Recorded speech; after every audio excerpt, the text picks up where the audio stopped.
I stopped worrying about coverage. I actually allowed it to be done by colleague to colleague to actually sort out the coverage plan. What now comes to me is like, if I have to approve something, maybe that, has to sort of change a little bit of the, let's say, the parameters or who's going to work and how we're going to do it, let's say, because somebody's sick at the same time.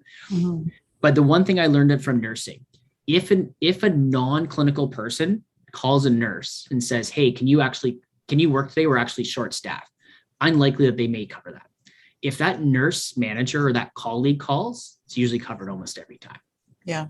As healthcare providers, we'll never leave a colleague like with their hands up. That's the one thing I learned, and I watched it at the hospital. So as I bring it now into the clinic for myself, I actually allow them to work it out to say, hey, look, we've got 40 patients that need to be seen in this caseload these 2 days. How are we going to do that? Mm-hmm. Right. And that's sort of that piece, because it's really getting people also to realize that it's not just about me dropping the envelope as from a management or a leadership perspective. It's like, look, our prime responsibility is to service patients. Mm-hmm. How are we going to do that? Yeah. Right. So, you had some great learnings, and I think a lot of us, so many of you are like close to a hospital. We all have colleagues that are actually associated with the hospital. Try to get the vacation policy from the hospital and work